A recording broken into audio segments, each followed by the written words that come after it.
microphone, and I'm going to obviously respect that for all of you.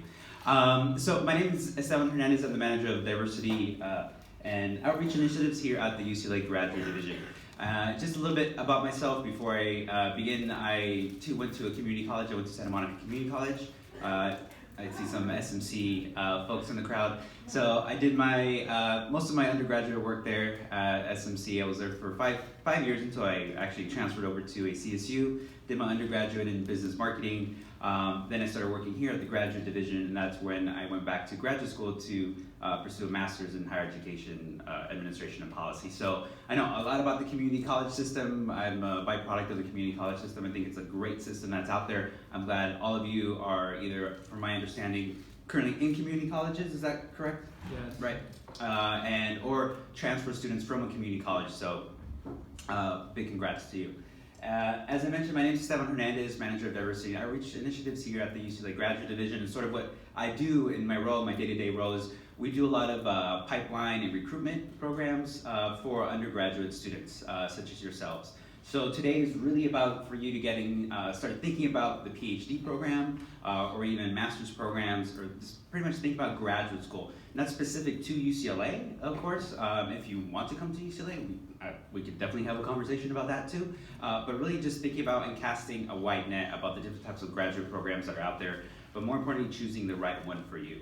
Throughout the presentation, feel free to go on and ask me questions. Right? If you want to go ahead and ask me questions, we can have a conversation about that. So if I don't know an answer to your question, I will definitely exchange my information for you so I can find that information out for you and then connect you to the right people that do. Okay. Any questions before I begin? Okay, so let's go ahead and get started. So just a little bit, what we'll go ahead and talk about today is just whether or not you're thinking about graduate school. I know some of you in the community college right now, some of you are in undergraduates, and I think there's maybe a couple of you that are currently in graduate school. So just like a show of hands, how many of you are thinking about the PhD? Okay, the majority of you are. Okay, great. Anyone out there thinking about the master's program? Okay, a few for the master's, awesome. And then how many of you are like almost ready just to transfer out of your community college and start your undergraduate programs? Yes, that was me. I couldn't wait to transfer out myself after 5 years, so I feel you there. So we'll talk about thinking about the graduate school, also things to consider, right? So what are some important factors that you have to consider when you're thinking about graduate school, the pros and the cons about it. Once you sort of know what program you want to do, the next big step is researching the actual program, right? Or the institution. And then obviously it's also researching your faculty advisor, right? The people who you want to work with. How many of you heard of that term? Your faculty advisor, your faculty mentor, right? They play a big role. They're very instrumental in your graduate progress throughout the terms. And then we'll go ahead and leave it for Q&As, okay, at the end. But again, if you want to go ahead and ask any questions throughout the presentation, you're more than welcome to do so. Okay, so when you're thinking about graduate school, it really depends on the field, whether you want to do a terminal degree, it could be a master's or the doctorate, right? So if you think about it, we have the master's degree, we also have a professional degree, and then we have a doctoral degree. Does anyone know the difference pretty much between the master's and professional degrees? Great. Yes? Professional degrees are limited to like a specific sphere, so it's like you're a professional doctor, you're professional like at some form of like profession, like you're good at that. Correct, yes. So you're right on the money. So professional degree versus a master's degree, they make both as far as longevity. Could take about 2 years, 2 to 3 years to go ahead and finish, but correct, the professional degree is specifically for a profession. A master's degree can be more applicable, right, depending on what field you're trying to get into. And then you have the doctoral degree, otherwise known as the PhD. But also there's another doctoral degree, which is like an EDD, which is also the doctorate as well. So you want to start thinking about which degree type would be best for you, right, for the master's, a professional, or a doctoral degree. All three of which are highly, pretty much your specialization, you're working with that. So things to consider, your motivation for doing a PhD, right? That's sort of the number one factor. Why do I want to go and get a PhD? Why do I want to be in school for another 6, 7 years? Another thing is choosing the right area of your PhD research. Okay, so you're going to be doing this research for a long time, 6-7 years, so you have to be doing something that you're passionate about. So even though it could take a long time to finish your PhD, it's still research that you're interested in doing day in and day out with your faculty advisors. And then another factor to consider is funding. So how much is this going to cost me, right, in the long run? Master's degree versus PhD. Of course, master's you're in school for about 2 years, PhD maybe 4 to 5 years. So the longer you're in school, the more time, obviously, or more funding it will cost. And then what PhD duration and format do you like? Are you thinking about doing full-time PhDs, part-time PhDs, full-time masters, part-time masters? Typically, the format that you're deciding to do could impact the funding that you have. So a lot of full-time PhDs will have more funding opportunities for them as opposed to the part-time programs. And then last but not least, what career do you want to eventually have, right? Do you want to get into industry? Do you want to get into research? Are you thinking about the professoriate, becoming a professor, or just looking for something to advance your current career where you went? So these kind of things are things that you should be considering when thinking about the PhD program or any graduate program for that matter. Any questions? Okay, so first thing and foremost, time, right? A graduate degree requires a significant investment of time. So not only do you have to invest in your time and research the appropriate program, you also, once you're in the program itself, you're investing multiple years on your PhD. Also, master's degrees require less time than doctoral degrees. Typically, a full-time student can acquire a master's degree in about 2 to 3 years. There are full-time master programs, or it may be 1 year. So if you're thinking about starting a 1-year program, those are available. And then, as I mentioned, a PhD usually requires at least 4 or 5 years, and many people take longer depending on other obligations. So I have worked with many PhD students myself. Typically, that's their range, 4 to 5. But anytime that there is a little bump in the research or their faculty advisor ends up moving to a different institution, because that does happen, that can prolong, obviously, your time to degree when you're getting your PhD. Any questions? 4 to 5 years. Typically, that's the normative time to degree, depending on what field you're going into. When you start researching the programs that you're looking into, they'll have the normative time to degrees, right, depending on what coursework you have to take.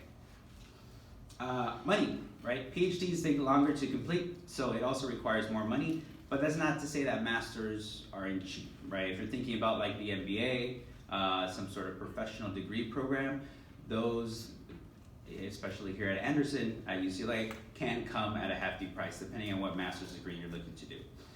The PhD may yield in higher salary upon completion, right? Because a lot of these PhDs, you may get into the industry to do research, or you may do research at the university to become a professor.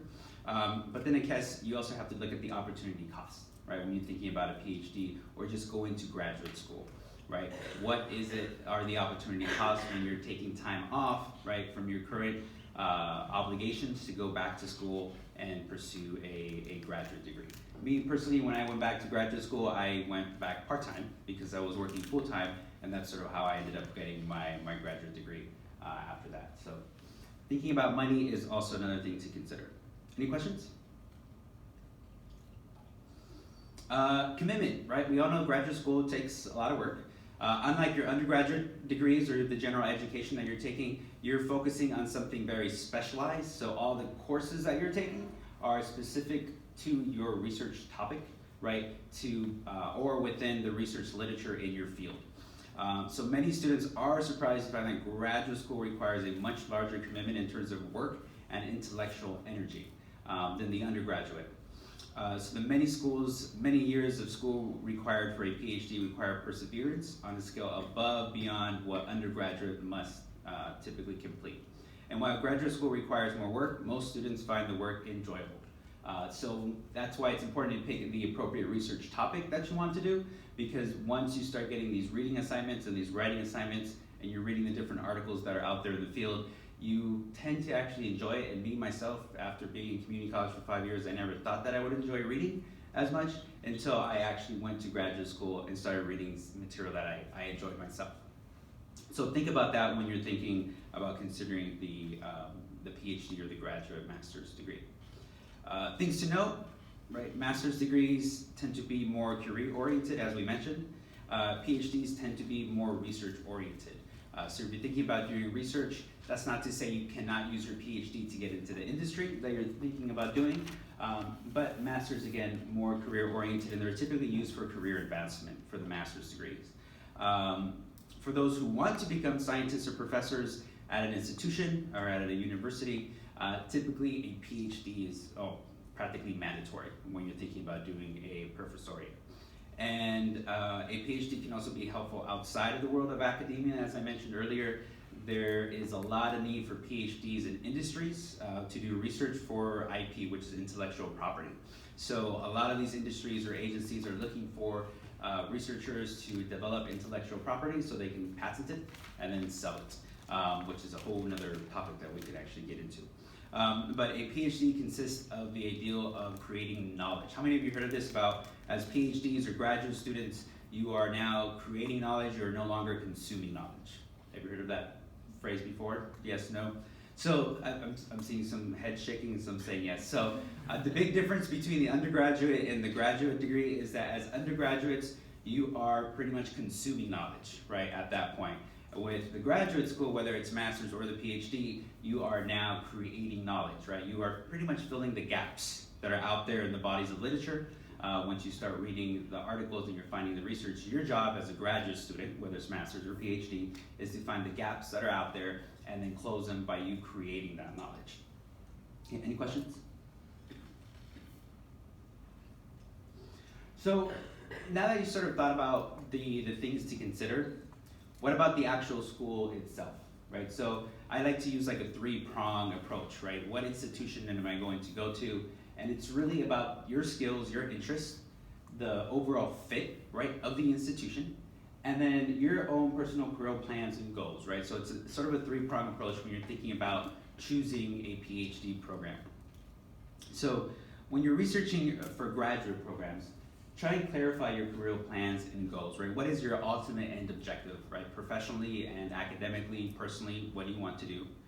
Research the requirements of your career path, and then maintain a competitive undergraduate GPA, right? So when you're applying to the graduate schools, make sure you're maintaining that undergraduate GPA. At UCLA, yes, question? Oh, I was just going to ask what the competitive GPA is for UCs and CSUs. Great question. So the question was, what is the competitive GPA for UCs or CSUs? At the UCs, we have a minimum GPA of a 3.0, right? To actually be cleared by the graduate division to be admitted into your program. So the way the admissions requirement works at the UCs, you apply to a specific program that you'd like to do, and then once you're admitted, your program admits you for recommendation. The graduate division, which is us, we clear you for admissions. So for our only requirements is that you have a minimum GPA of a 3.0, and then you obviously have an undergraduate degree.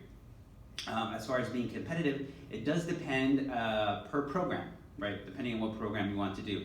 So typically the different GPAs are, competitively you want to be around 3.5 GPA or higher.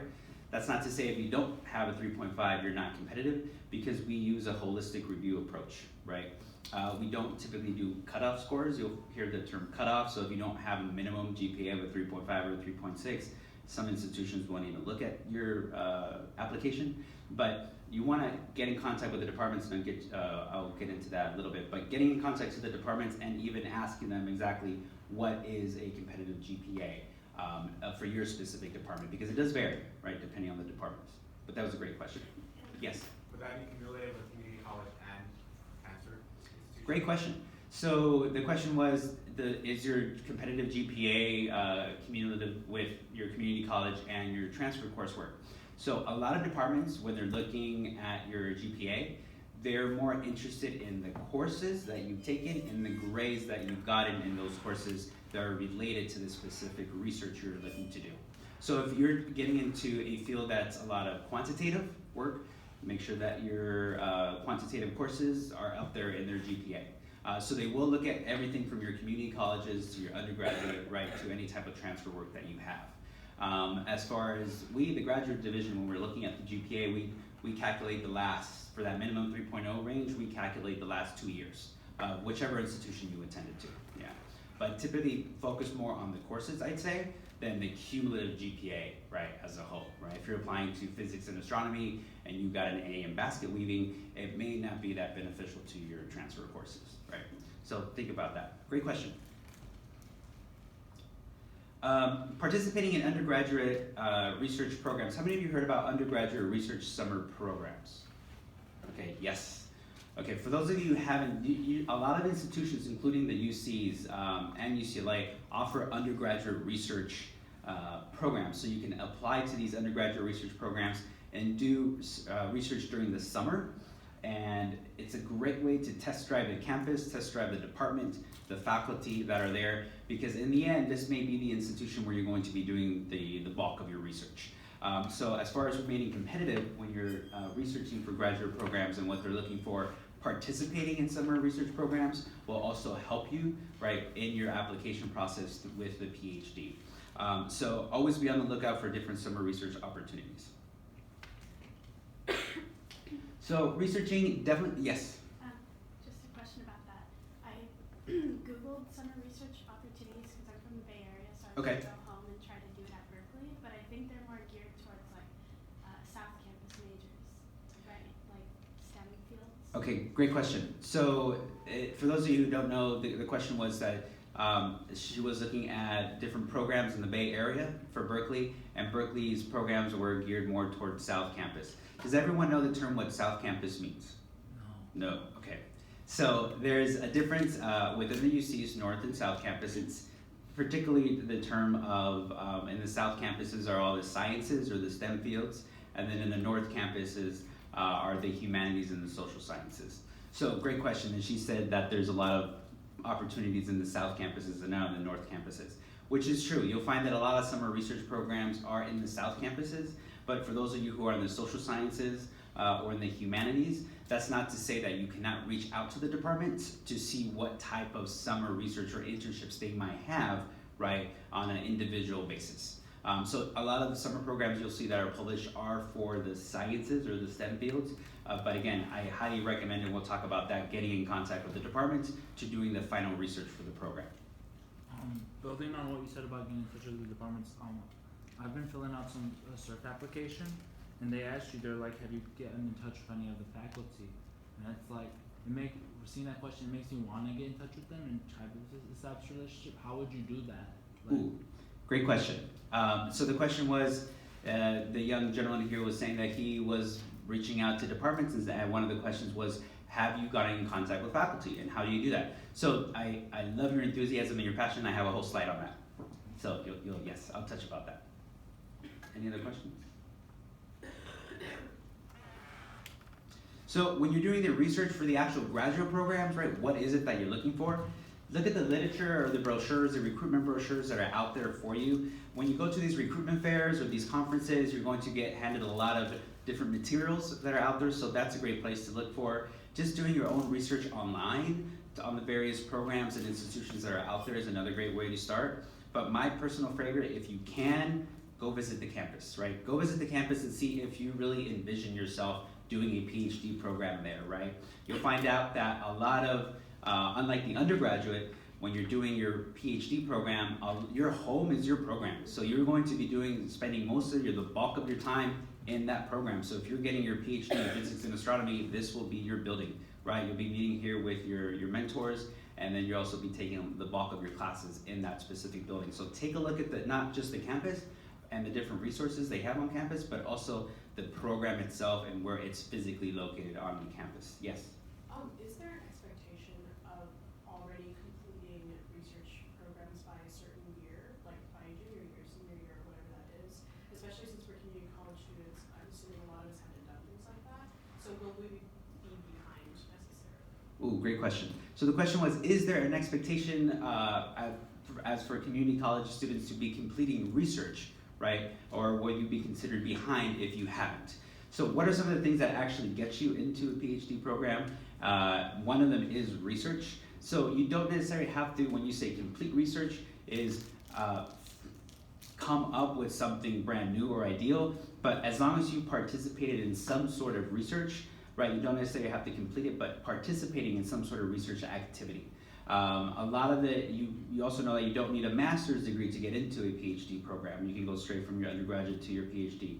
So again, it's not necessarily that you'll be behind, but the expectation is when you're getting into a research-based PhD, they also look at the type of work that you have done outside of the classroom. So whether that's professional, right, or research-based. So think about the time that how you're spending your time outside of the classroom when they're looking at the application holistically.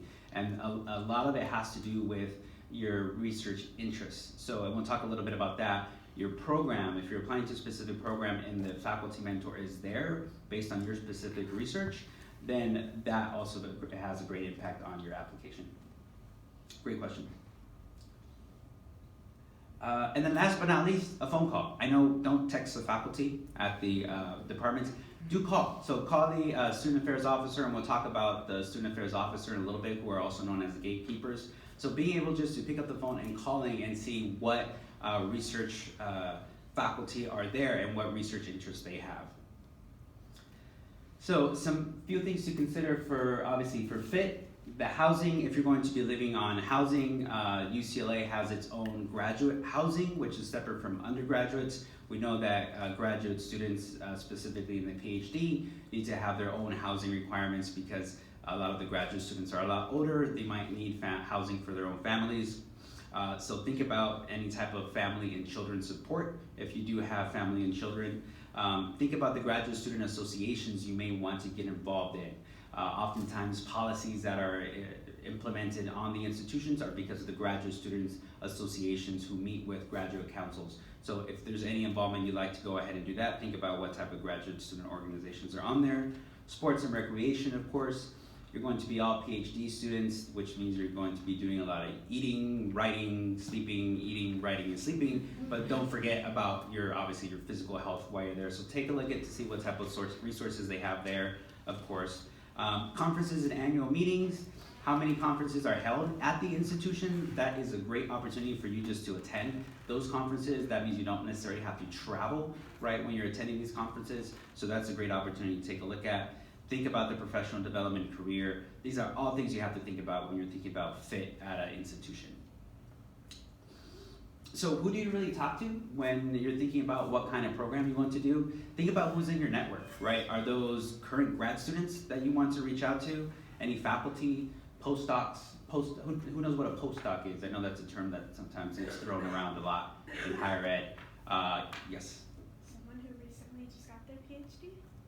Great answer, yes. Someone who recently just received their PhD and is now conducting research at the institution. So you're not necessarily a professor, but you're doing research at the institution for a professor. And they call it postdoc because you just received your doctoral degree and now the department has hired you to do pretty much full-time research. So those are postdocs. So those are great resources to reach out to see how their experience was, right, when they completed their PhD.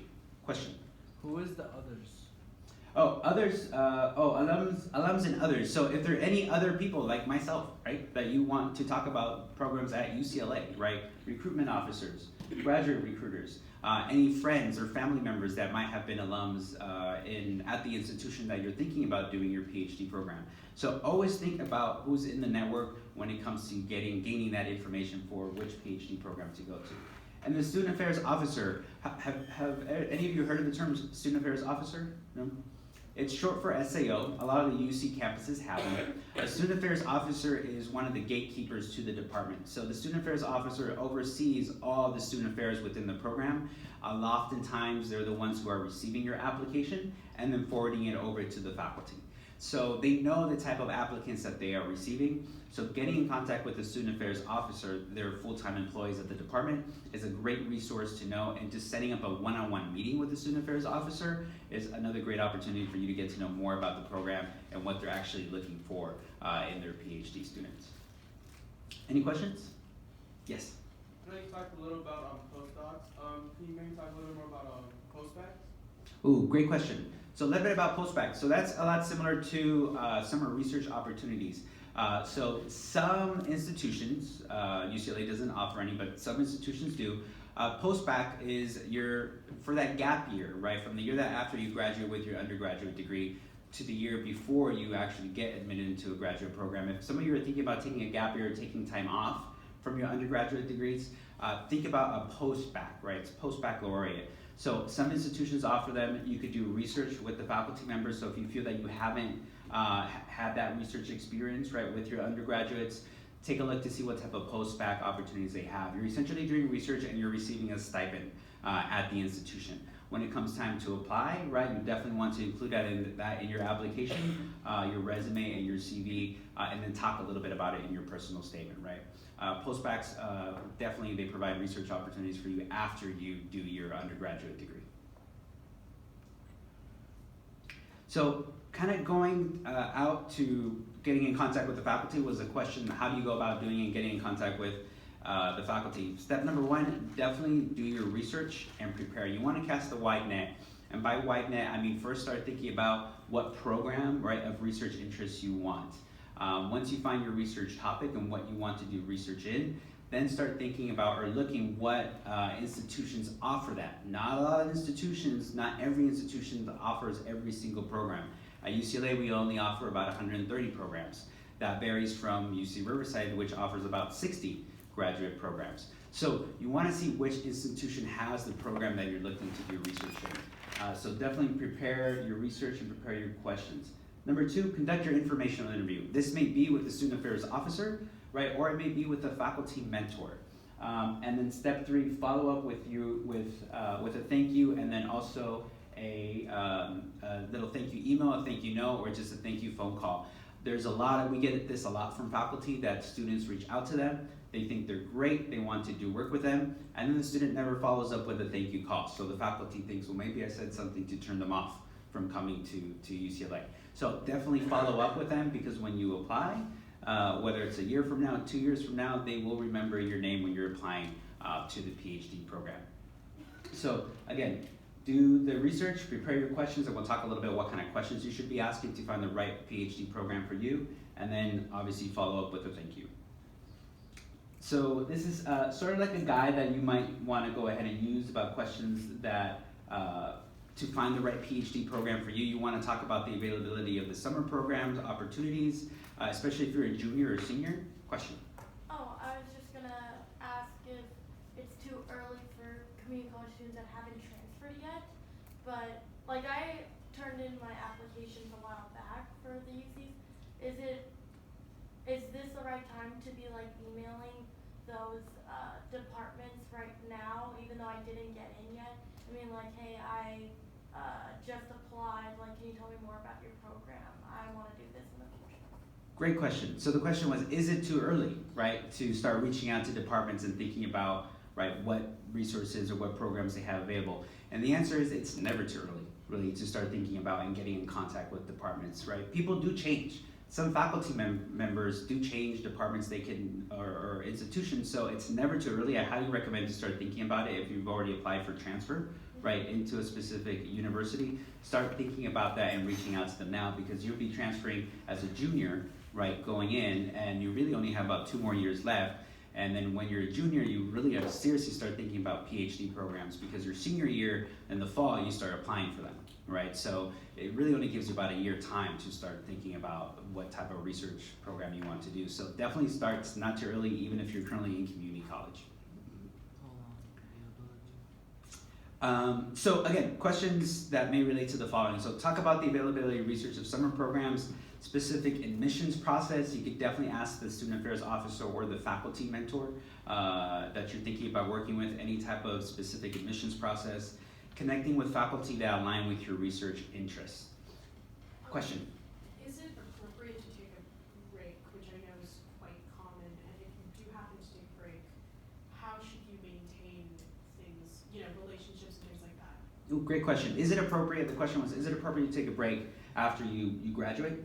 Is that? Yeah, undergrads. After you graduate, you undergraduate. It's definitely appropriate, right? Specifically if you think you may not want to get into graduate school right away, or if you still want to build your resume, right? It's definitely appropriate. I took a break of 3 years before I went back to pursue a graduate degree, so it's definitely appropriate. Within those 3 years though, what you should be doing is either working professionally, right, to help your resume or your research interest in a specific career that you may want to do, right, or think about doing different research opportunities that are out there, and that goes back to the post-bac question that we had, right? So they are going to be looking at your gap, right, your gap years and how you have been doing, whether it's professionally or academically, right, you should be doing something there, right? I just met with the students from a CSU who she actually took a break from her undergraduate degree, and she took her break from her undergraduate degree to work professionally, and she said that working professionally really helped her with her time management skills, which you will need in the PhD programs. So if you want to just learn your time management, or you want to just gain your experience, or if you're thinking about a professional degree, oftentimes professional degrees require that you have at least a minimum of 1 or 2 years of work experience, right? So it does depend. It does depend on you and what you think your goals are during that break that you want to achieve. Great question. But going back to the informational interviews, obviously connecting with graduate students, as I mentioned, or postdocs, a lot of these departments, you'll see that they'll post the information of their graduate students, obviously with their permission, their photos, their contact information, so you too can reach out to them. Don't just think about looking at faculty, but also think about graduate students. The best experience as a student, right, to tell you about that is a current graduate student. And a lot of graduate students are willing to offer that information for help to others. So think about getting in contact with current graduate students, and then departmental support for graduate students in the program. You can ask them about that. What kind of support do you provide, whether it's academic, financial, right? Think about that type of support that they provide, because that's going to be very important to you, right, when you're looking at to stay and pick up for a PhD program for the next 4 or 5 years. We have a question here. Any questions on sort of the informational questions? Okay. So I think we had a question on how do you identify the faculty, or how do you obviously start reaching out to them? Online departmental websites are great. Do check the information though, because faculty do move from time to time to various departments. So do check online, take a look at the department websites. Another great opportunity to take a look at our publications. How many of you have started looking at journals or articles in your fields? Okay, so for those of you who haven't, there's a lot of databases in your fields, whether it's the social sciences or the humanities or the physical sciences. When you start reading these articles and publications, you're going to start seeing a lot of names pop up, right, throughout these readings that you do. So look at them. You could do research in them, especially if you're reading these publications that are in your area research interest.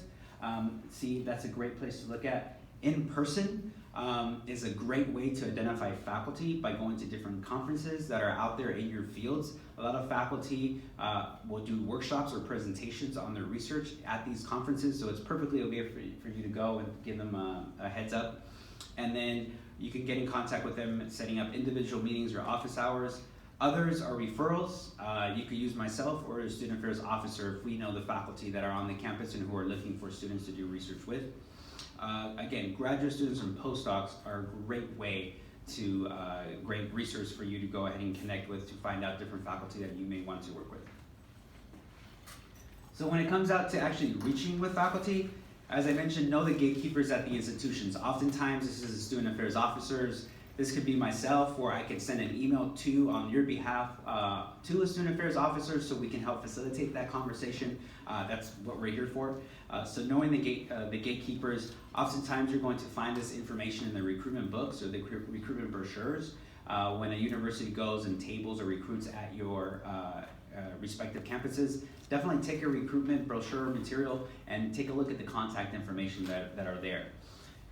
Identifying graduate students and or postdocs to speak with, of course. Identify the conferences and events where the faculty of interest will be and plan to introduce yourself. And then work with your current mentors to provide introductions. And then last but not least, when you reach out to faculty members, definitely note the various communication preferences. One of our associate deans in anthropology, she actually prefers that we text her. So she's perfectly fine with that. Some faculty just want strictly emails. Some faculty never even check their emails. They might prefer a phone call. Some faculty will rather have you grab their attention just by dropping in on them and just knocking on their door and seeing if they have time, right? So note the different communication preferences. Now, a question that I get is how do you actually initiate, right, that conversation? How do you first send that email? What do you say, right, in that phone call, in that email? It's a great place to first start off by introducing yourself. The second thing that you could say is talk about their research, right? Know that you read their research, you read this book, right? But be sure that you read it because they might ask you questions on it. So definitely just read it. A lot of faculty like to talk about their own research, right, and what they've done. So that's a great way, sort of a segue for you to start talking to them to see if they're willing to take you up as a graduate student, right, in their lab to do research. Any questions about reaching out to faculty? So when you're conducting these academic informational interviews, whether it's with faculty or whether it's with the student affairs officers to find the right graduate program for you, think about what someone's research agenda looks like. So is this faculty member going to be too busy to advise you, right? Do they have too many students currently that they're advising you? It's great if you want to come to UCLA and you're the faculty researcher that's there, it wants to work with you, but if they do not have time to provide that support and guidance throughout your academic career, you may want to reconsider that. So what research are they doing now is a perfect question to ask the faculty. What are they finding, right, in their research? What are the challenges or trends, right, that they are currently seeing? What is the direction of the research? And what you want to do next, right? So how is it that they want to continue to further, right, this knowledge that they're currently creating? These are all great questions to start asking faculty about potential faculty mentors within the PhD program. And as I mentioned, once you're done with the informational interviews and you receive the information you were looking for, definitely follow up and do a thank you, right? You'd be surprised how far or how long a thank you goes when you're reaching out. I get thank yous when I go out to recruitment fairs and I meet a student and they reach out to me and they say thank you, right, for your time and your effort. And then when they apply to UCLA, I keep an eye out for their application. So you'd be surprised how long a thank you would go. So send a thank you message, touch base regularly. So even though you may think it's too soon, still continue to touch base throughout the years, right? Especially if you see that faculty mentor and that's the institution you want to do research in. Any questions? Okay. So just like a few of the last tips. So predicting your graduate school choice program is largely on prestige, and the recommendation of others is a big, big mistake. Don't choose a PhD program just based on prestige, right? Definitely look at the faculty that are there in the program and whether or not you see yourself as a fit, right, in that institution. Multiple factors are to be considered, right? Time, investment, right? Whether it's your own physical time or your own money. Cast a wide net. So take a look at the different programs that are out there. As I mentioned before, the undergraduate degree and the graduate degree are two completely different things. At the undergraduate degree, you're applying to the institution. At the graduate level, you're applying to the program, right? So you want to take a look at the program. Don't just apply to a PhD program because of the prestige of the institution. Find the program and advisor that is the right fit for you and you only, right? This is the person that you're going to be working with for the next 4 or 5 years when you're conducting research. So you really want someone that's going to support you, develop you in your research, right, professionally and academically, right? Reaching out to them is key. If they're not responding right away, that's okay, right? They're faculty members. Oftentimes you can get them during the summer, right, when they're least busiest. So reaching out to them in the summer is also key. Some of them will go on sabbatical. A lot of them do not teach classes during the summer. It's very difficult as a graduate student to try and take classes during the summer. I've tried it. All of them are off. So find the program and advisor that's right for you and you only. And your graduate education is your time, right? And your degree, right? So at the very end, it does depend on you and what you want to do. You also may want to consider how far the program is from family, right? If this is a conversation you want to have with your family and where you're going to go, that's another factor you may want to consider when choosing your PhD program, right? Is family and how far you've been. I grew up in Culver City and I went to Santa Monica College because I can just drive on the 10 freeway and it was about 5 minutes away. So that's what I did. But again, that's completely up to you, right? It's on your choice when you're choosing the PhD program, right? So with that being said, we can go ahead and open it up for any questions. It could be specific about the PhD program, master's, community college. Yes? So regarding the summer research opportunities, so with programs, let's say you're not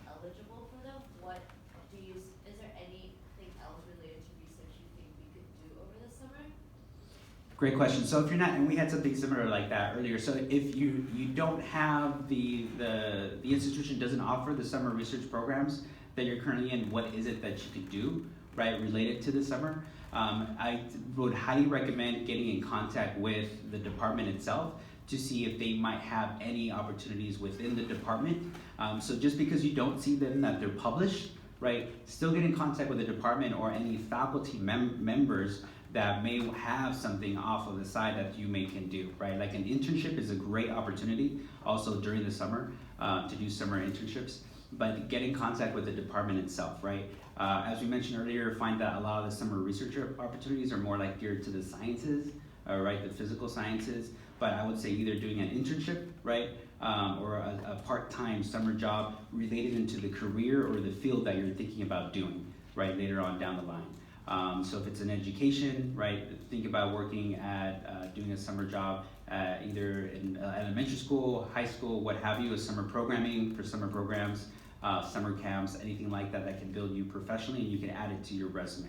At the end of the day, the faculty wants to see that you're doing something within the field, right, of your research interest. There's one in there. When it comes to like, you mentioned earlier that you get a PhD without having a master's. How advisable is that?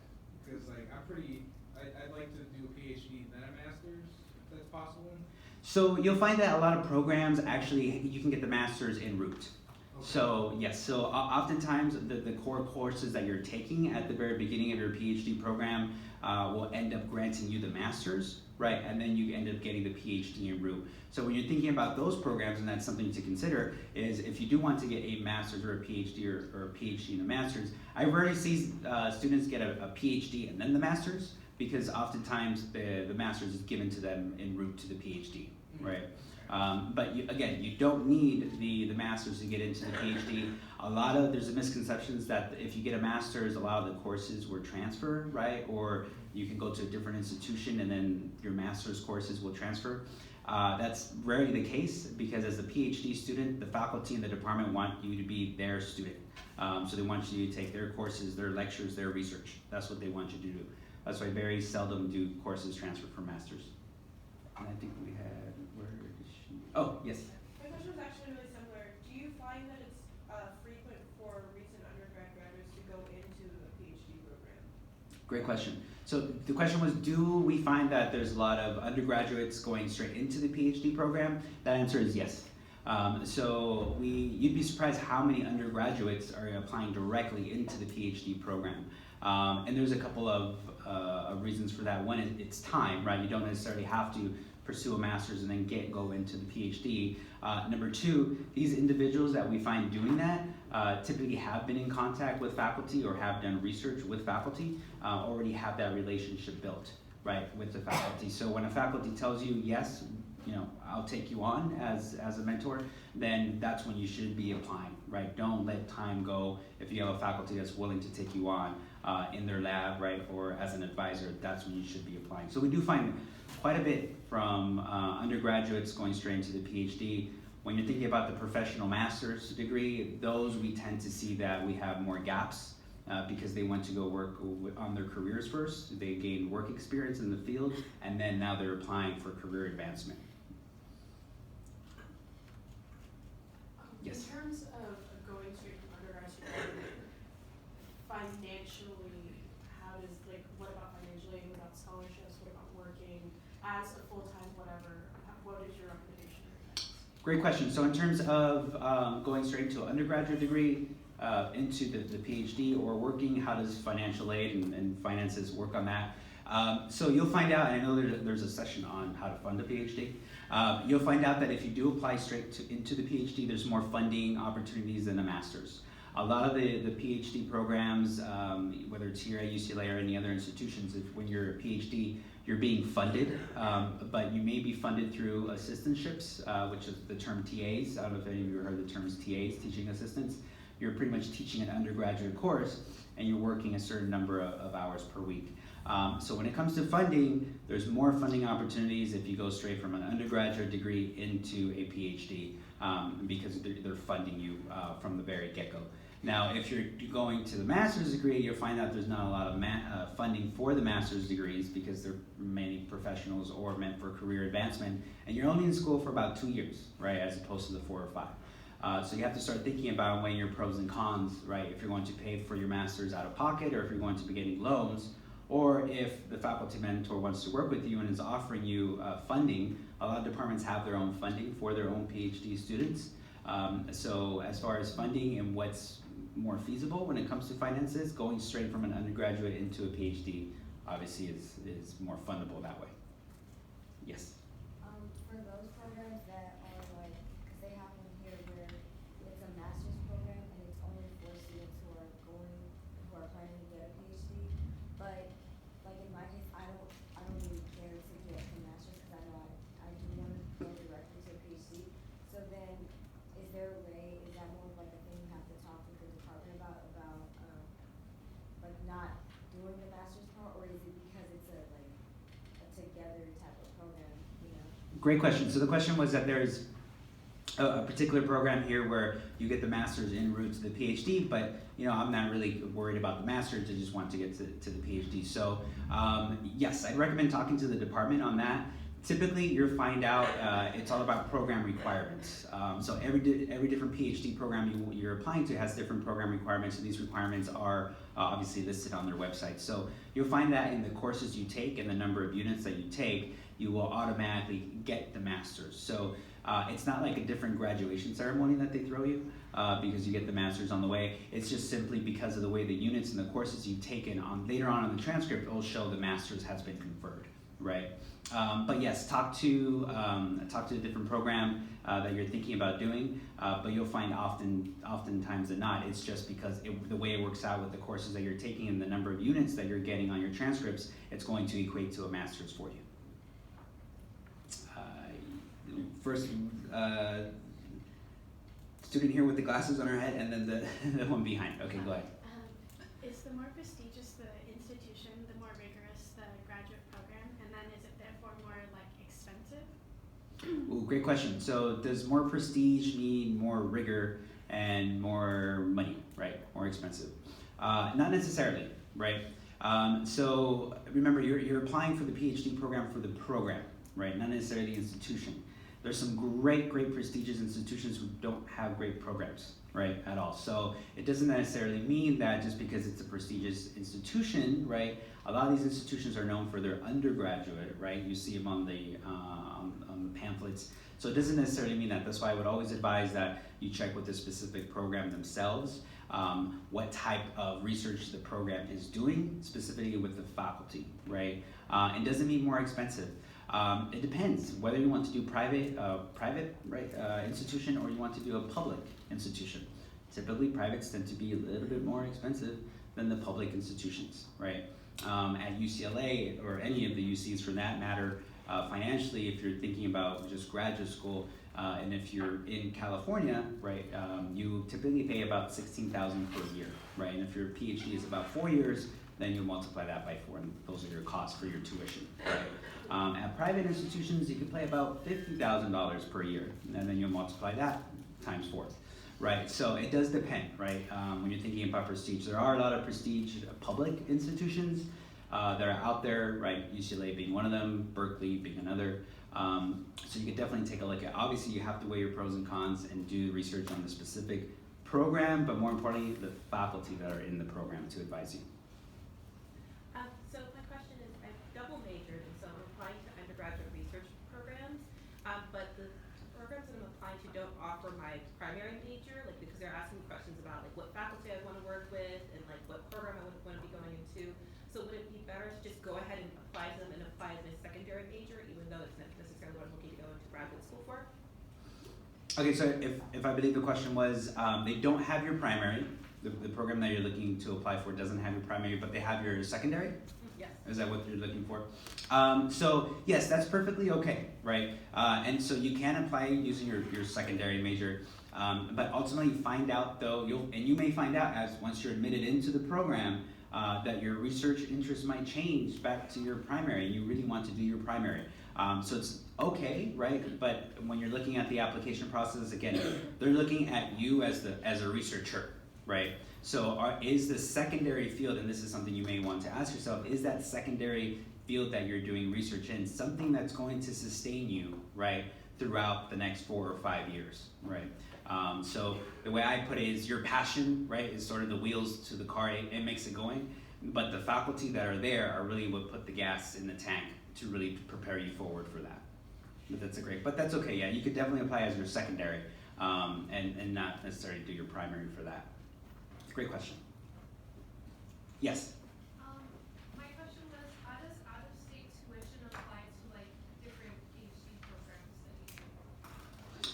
Great question. So how does out-of-state tuition apply to different PhD programs? That's also another factor to consider when you're thinking about a PhD, is should you go in-state or out-of-state.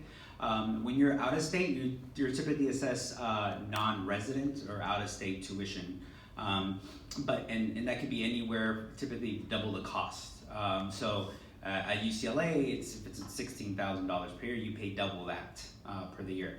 But not to worry, because once you're typically in the state, right, you can get residency at the public institutions, and that typically takes a year. So you'll only get charged that for maybe the first year, right? As long as you get your residency in. Now, if you're going to a private institutions don't do the out-of-state.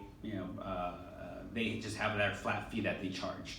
But still, if you're paying out-of-state tuition at a state school, it's still less expensive than going to a private institution, depending on which one you decide. So that is a factor, right? In-state and out-of-state tuition, especially if you're thinking about a public institution. Great question. All the way in the back, and then we'll move forward. Go ahead. What are things to look for in addition to faculty research to determine if a program is Great question. So what are things to consider if other than just the faculty research, if the program is a good fit for you? So I always will consider just going and taking a look at like the classroom setting, right? Looking at the classroom settings, looking at the labs, the campus itself, right? To see if you can envision yourself at that campus. That's also a good fit. Some students prefer looking at the demographic, right? The student populations, the ethnicities that are there. There are different institutions such as Hispanic serving institutions, also HBCUs, which are historically black colleges and universities, tribal colleges. So thinking about institution type, right, whether that's an MSI, which is a minority serving institution, if that's something that's near and dear to you to attend to one of those, then that's another factor that you may want to consider, other than just the faculty, right, that are there at that specific institution.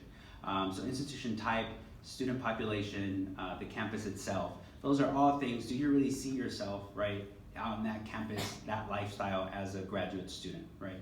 Another good thing to look at is the graduate student resources are great to think about. What type of resources do they have specifically, not just for students as a whole, but for graduate students. As a graduate student, you will find that you have different needs. So as an example, at UCLA, we have the Graduate Writing Center, right, which is just meant for the graduate student population. You might have different graduate student chorales in libraries that are meant specifically just for graduate students for you to study. Oftentimes you're finding it's difficult for you to find a spot to study in a library, even now as undergraduates, but as graduate students, some institutions like UC Riverside has graduate student chorales, which are just meant for graduate students to study. So things like that, what type of resources do they have to support you with your academics? Also personal, mental health are things also to consider. Great question. And then I think we had, yes? If you're looking to go to graduate school for something that you did not get your undergrad in, is your application looked in a lesser regard? Great question. If you're looking to go to graduate school in something you did not get your undergraduate in, is your application looked in a lesser regard? It depends, right? And on that, it really depends on what you have done. So are you thinking about doing a gap year after your undergraduate degree before you go ahead and apply, right? If you're thinking about doing that, then I recommend doing experience in the field, whether that's work, professionally or academically, on what you want to do research in after.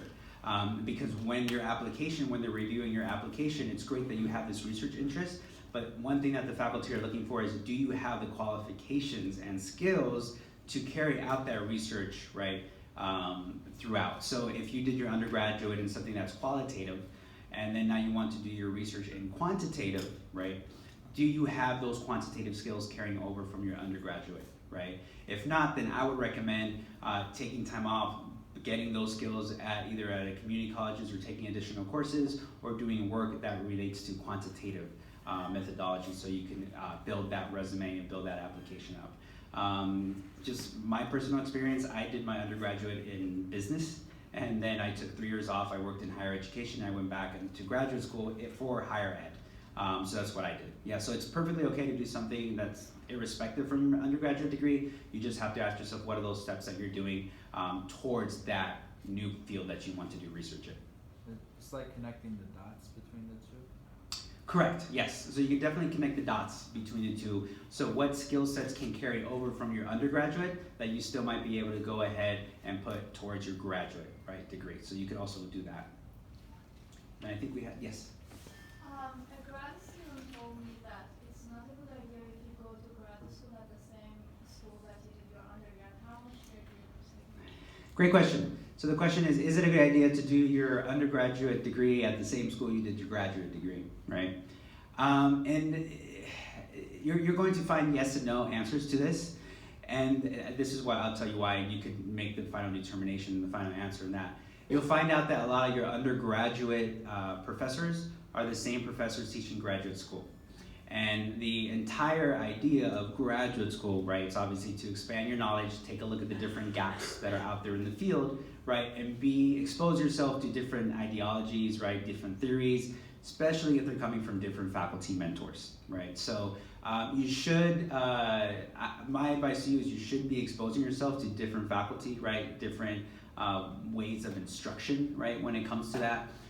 But that's why you'll hear that often students say it's not a great idea because you'll see that you might have this undergraduate professor as your graduate professor, right? So that's, I'll put that out there, and so you can make the final determination. That's not to say that that professor is not a good faculty mentor, but that's obviously completely, that'd be on your skill set. Great question. Have another, and I think, are we out of time, or is that? Okay, I think we have time for one more question, and then, yes? So in regards to, because I know a lot of my current professors are, they constantly say, oh yeah, I pursued my PhD for a couple of years, but I stopped and I only did my master's. So I'm wondering, if you get burnt out on research, what happens when you just stop, or how do you continue to be interested in that? And also, if you do decide to stop, do you still have to pay that couple of years that you were there for? Or? Okay, so great question. This particular example, the professor was pursuing a PhD program, and then they just decided to stop and then ended with the master's, right? And then what happens, right, after that? So do you still have to pay those 2 years that you were there for? Yes, you still have to pay for every year that you're attending the program. They won't charge you for the full years, of course, because they only charge you for what you're actually attending, so you would just still do that. And you'll find that that's more often the case than not when you're pursuing a PhD, because oftentimes your research interests can change, your career's interests can change, and the national average of PhD completion is about 50%, right? So those that do go into a PhD program, about half of you actually finish, right? There's other obligations that may happen. Now, that's not to say, in this particular example, you can't go back in and apply for readmission into the program, right, itself. And then they consider, we have students do that at UCLA all the time who unfortunately, because of either family obligations or work commitments, they have to stop the PhD program. But again, you are open, and we always welcome your application to be readmitted into the program. And then you could obviously go ahead and see what courses, depending on how far the gap was, right, between when you stopped and when you're thinking about coming back, which courses on your transcripts can still go ahead and apply, right? But to that question, if you need to stop, there are things like leave of absences, right, medical leave of absences when you're at the institution, which is another great question to ask. What kind of leaves am I entitled to as a PhD student, right? Can I take a medical leave of absence or just a personal leave of absence? Typically the answer is yes, they'll allow you to do it for up to 1 year if you need to take time off and just kind of recollect and then come back. If that's the case, you do not need to reapply, right, if you are granted a leave. Great question. So I know